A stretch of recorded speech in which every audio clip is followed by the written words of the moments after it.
Hey everyone, hopefully you're having a good day. My name's Andy, my channel's Finding Value, and there was some comments in the comment section that was basically what is a royalty company, what's the difference, and I know I've got one video out there talking a little bit about this, so I'll go over it one last time. Royalty companies, kind of go, what is a royalty company? Royalty companies, sometimes called streaming companies, serve a special role in the mining industry. Developing a mine property to start producing gold or other precious metal is expensive, time-consuming process. Infrastructure needs to be built out, permits applied for, laborers hired, etc. A royalty company serves as a specialized financer that helps fund exploration and production projects for cash-strapped mining companies. So they're a financer. In return, it receives royalties on whatever the project produces or rights to a stream an agreed upon amount of gold, silver, or other precious metal. So they basically have money. They give money up front to a mining company for a stream of the production or a set amount of gold, silver, whatever it may be, or a royalty that gets produced on the property. A royalty could be 1% or 2% or 3% of net smelter return. And if you look at the performance of a lot of these companies in terms of mining companies versus royalty companies, the blue, red, and gray are all royalty companies. These down here are all the mining companies. For the most part, the royalty companies outperform the mining companies quite dramatically because it's a superior business model. In the business model, the way they make money is they give money up front and they give it to whatever mining company it is in whatever sector they're in, and then they get a royalty on a percentage of whatever's produced from it is usually what it is. And if you get like 1% of a production, if production goes up, it's 1% of whatever that production is. And then they also get whatever the price is. So not only do they get 1%, it's just 1% of whatever it is. And then if the price is going up in an increasing price environment, you get 1% of whatever production is in an increasing price environment, and they make more and more money. And again, they don't have as much risk. Their risk is the other mining company. So the best thing that you'd want to do when looking at royalty companies is you want to evaluate who is the counterparty for that royalty. Are they well capitalized? Do they have access to capital? And that's for Nova, like Nova Royalty is one of my favorite companies, and their strategies, I think, is pretty good, is they're going after the tier 1 assets. They're the first mover for a nickel copper royalty. They're getting in there and they're making deals and getting royalties on projects. When a royalty is not paying out, the cheapest time to acquire it is before it's gone into production. So you're going to get it's going to be a lot cheaper. The value of that royalty goes up the closer it gets to production. Also, if you're in a development stage project, and you have a royalty on that project, there's also a bunch of upside potential when they go to prove up reserves over time.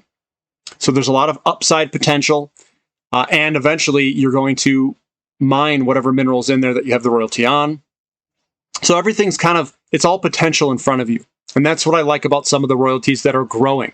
These small little royalty companies that have such great potential, and especially Nova because they're getting tier 1 assets. They're going after the big boys with the big projects. They have good counterparty. Their counterparty risk is pretty low. They're going after the big diversified mining companies, and they're going after very big projects. Positive, positive, positive. And that's the way that I view it. And I think it's going to be a very good long-term hold. It may be very volatile in the beginning, going all up and down. But that's one company that I like a lot. I also like Teuton Resources, and I also like Sandstorm Gold here is pretty good. I kind of like the smaller royalty companies for the upside. This one that talks about real interest rates and how when real interest rates go down and also become negative, that's very positive for gold. But usually just when it goes down is when gold goes up. So it goes down, it just does inverse of the real inflation of real interest rates. revenue. So this is talking about revenues. This is revenue per employee, the model that they've got. And these are mining companies, Barrick and Newmont, about $390,000 per employee. Per employee on a royalty company, it's much higher, 17.6 million, 20 million, 25.8 million. They also have better dividend growth. 15% is a royalty company's dividend growth. The other guys have done pretty poorly over the 5-year period of June 30th, 2017 till today. They're also a lot less reliant on debt. So when they can give money, they can be a financer, but they don't need any more money.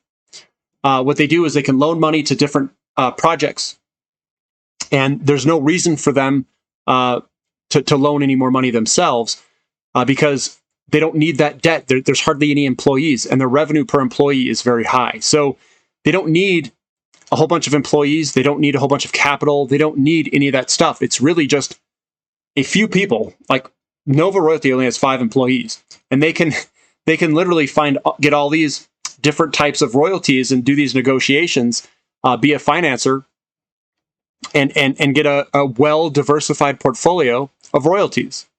And you don't need this huge overhead. You don't need it. So they don't have to. It would be incredibly rare to get diluted. Your shares get diluted in a royalty company. They don't need debt. They can leverage up if they want to loan more money to get more royalties, but they don't have to.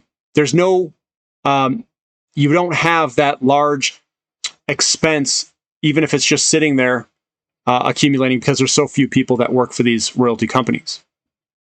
Here's royalty companies have a lot less debt. You can see the debt here. Barrick and Newmont are all debted up. Wheaton and Royal Gold and Franco-Nevada has none. Another thing that I think royalties, what makes it superior, is mining companies. If you have a mining company and you only have a few mines, you are carrying a lot more risk than a royalty company. If something happens to one of those mines, and let's say you've got 6 mines, or what if you only have 1 mine, and something happens to that 1 mine, as a company, you're kind of screwed. If you're in a royalty company and you've got a diversified portfolio of 20, 30, 40, 50 different types of royalties in it, you're in a diversified situation. If something happens to one of them, it's not the end of the world. It's a lot less risk. And I think it better captures the move of whatever mineral you're trying to capture, if it's gold, silver, or something like a copper, nickel. So I'm trying to spread my money out amongst all the royalty companies because I think they have a superior business model, because you're not going to get share dilution, because they don't have to go into debt if they don't want to, because they're diversified by nature, and it's a very pure play to have outperformance. They're going to outperform the miners because all they care about is that royalty that comes in is price and volume. And they get a percentage of that volume and the price. If it's going up, they're going to make a lot more money. In a mining company, their input costs matter. And if all your input costs go up at the same time that whatever you're selling goes up, your margins may stay relatively flat. Usually what happens, especially in the precious metals, is that precious metals go up first, the input costs lag, and then you get a big boom in the mining companies in the beginning of the bull market. Then in the middle, like beginning middle, all of your inflation that occurs, it goes way up, like your oil input costs and all of those costs go up in the middle to end of the bull market. And then usually the mining companies lag in the middle to end of the bull market. That's what I've seen in the past. Royalty companies, not so much. Royalty companies, you kind of sit in it and you just do whatever. And as long as the price goes up and the volume goes up that the mining companies are producing, you win, and you win big. And it's in a diversified way of each company. Each company is fully diversified. I see that as a far superior business model. And you can have producing royalties, exploration royalties, and ones that are being developed. You can be in different stages that are all providing value to the company. And then once they go from a developer to a producer, they're going to get priced even more upward in terms of their premium. So I like the royalty companies. I really do. And in all honesty, I could probably do 100% into royalties and not even have hardly any mining companies. Like, that's how much I like them. It's a pure play on the price and volume that these guys have. And I think the risks are super low. I hate being diluted as a shareholder. I hate when a company does something that I don't like it to do. And royalty companies are much less likely to do something that I hate, that I would hate for them to do.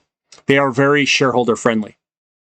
So that's why I like a lot of the royalty companies. That's why I hold a lot of money in royalty companies. And this is their business model and why I think it's superior. If you guys like this content, give me a thumbs up. Thanks for listening. This is Finding Value.